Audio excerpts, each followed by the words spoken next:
I am now joined live by Sreeram Chaulia, professor and dean of Jindal School of International Affairs. Seems like we were just speaking to each other last night, in fact, under different circumstances. So let's break this down. The statement issued. I don't think that there's a lot of rationality. The statement that was issued by the head of the Metropolitan Police echoes similar warnings made by EU leaders saying that we will see even more terrorist attacks across Europe in the near future. This is some sort of a new reality that Europeans are now finding themselves in, or is this something that could possibly die down? And Republicans in the United States that don't. Well, certainly it's coming in a serialized fashion. Whether the motive is mental illness or a more political or terrorist one, these incidents have a contagion kind of character. And it's like, the baton is being passed from one deranged individual to the next. And it's happening across Europe and even beyond Europe in a way. So it's an epidemic, it's like a terror / insecurity epidemic. And it is being mainstreamed in many ways. People believe, people who have serious illnesses or issues with society, or who are psychopathic, or who are brainwashed ideologically or self-radicalized. There's a whole category of these perpetrators, and all of them seem to be taking inspiration from each other in a copycat fashion. So I think it's so important for us to try and put a break on it and stop this series from keeping on perpetuating itself. Unfortunately, London has seen such attacks in the past, and if it is being revived, it's not surprising. These are relatively open societies where the degree of surveillance and state monitoring of society is rather weak, and the Europeans in the past have taken pride in their so-called civil liberties and liberal political system, but all these are under serious challenge. First, they were challenged by the migration crisis and by the Eurozone crisis, and now the terrorism individualized incidents, which are somehow or the other also spreading terror, even if the motive may or may not be political. So it, I think, is frightening the whole society, scaring them, and eventually it will lead them actually to go back to the state and demand that the state play a bigger role in protecting the citizenry, which has unfortunately not been happening.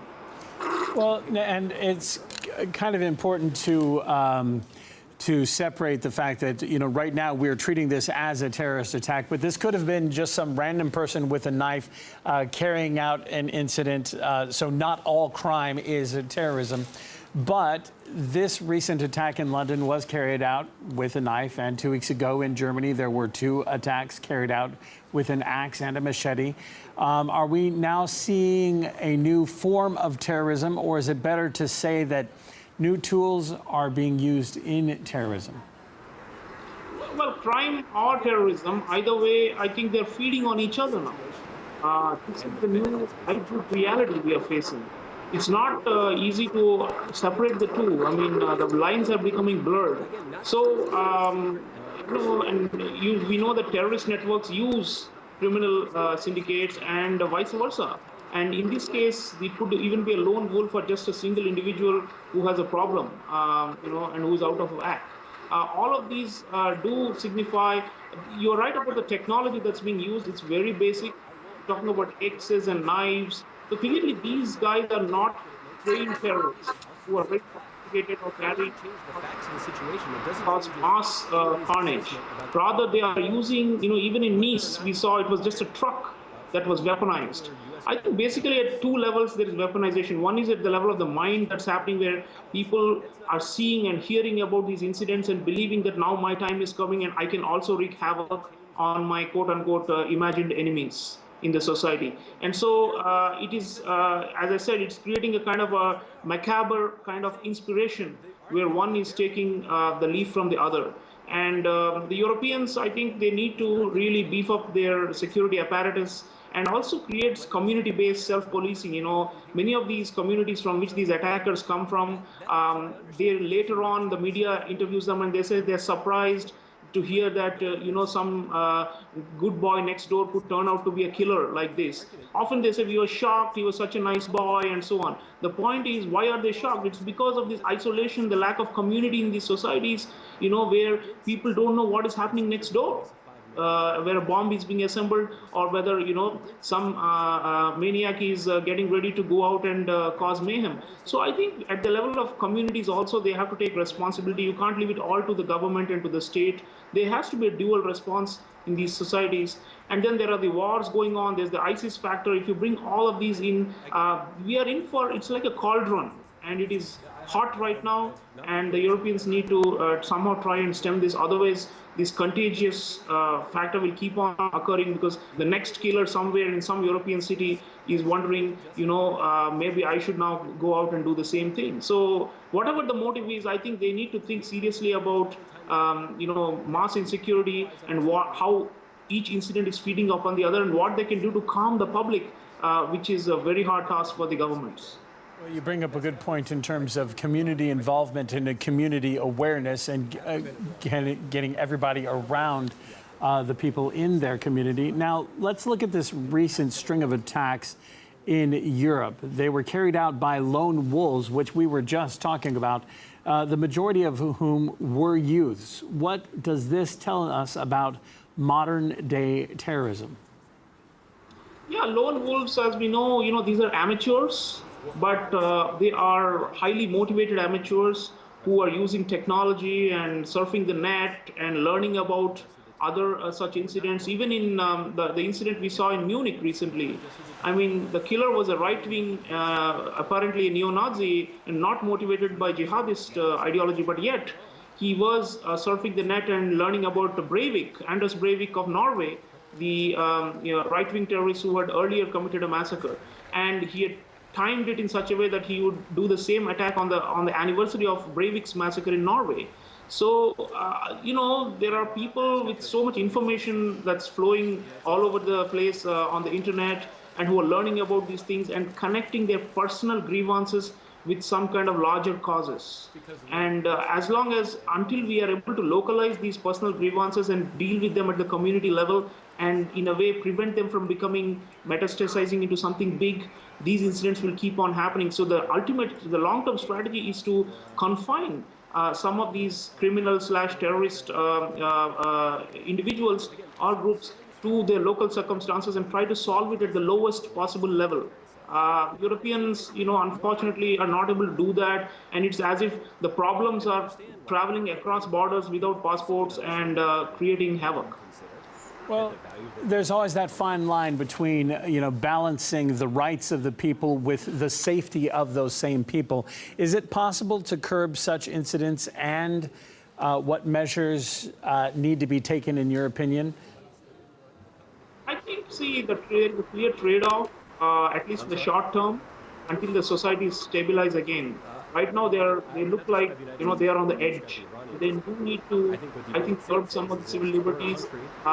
They need to look at policing methods, hone in on certain neighborhoods or certain communities which seem to be greater radicalization. London, for example, used to have a Finsbury Park mosque with fiery imams who used to preach hatred and terror and jihadist ideology in the past.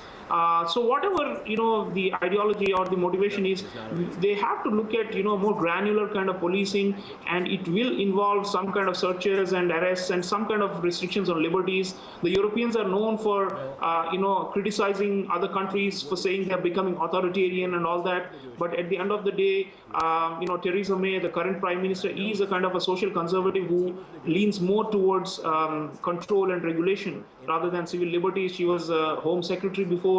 I'm sure she's going to take measures that will sound a little harsh from the European way of life, quote unquote, but the Western Europeans really will need to bring back the state in as a solution, along with the community-based support. It will have to be a kind of a mobilized and alert and vigilant society, which will have to give up some of its, what they assume to be birthrights, in order to protect the community at large, because the randomized attacks that are happening mean that it's not possible to sit back and say, I'm a Londoner and this is how I live and I'll be free and open. We will need to, I think, bring in some restrictions, at least until this wave passes. All right. If you're just joining us, I'm talking with Sreeram Chaulia, who's a professor and a dean at the Jindal School of International Affairs, about a recent possible terror attack that has happened in London. Sreeram, if you don't mind sticking around with us, I'd like to have a talk with someone who is with us here in the studio and get your thoughts on that after the fact. If you don't mind hanging around for just a bit, that would be wonderful for us. To Sreeram Chaulia, who is with us and who's been listening to this particular conversation. It is not yet clear if this is an act of terror, but rather just a stabbing carried out, but almost in the same place where a terror attack was carried out in 2005. Why do you think that he chose the same place, or is this simply a coincidence? Well, public transportation, public places, Russell Square in London, is like almost like the heart of the city. It's if it was a terrorist motivation, then clearly it is intended to create a scare. To go after such a popular stop where there are lots of tourists and visitors and as well as local people milling around. I think the technology was pretty lowbrow. It was just knife. So clearly it may have been motivated by some personal reasons. He may have associated that place with some memory. In a way, we are going into like psychology now, because at the end of the day, why people choose a particular location for targeting depends upon their own mental processing. But it's clearly, these kind of things clearly cannot be ISIS trained. Even if there is a terrorist motive. So at most he is a lone wolf, and all that it says is that to create panic and scare the society, nothing like a soft target that is very popular and which has a which people associate with being outside, outdoors, and being in the city and living it up. So it is meant to, if at all there is a terrorist intent, it is meant to try and dent that feeling of security or happiness that people have.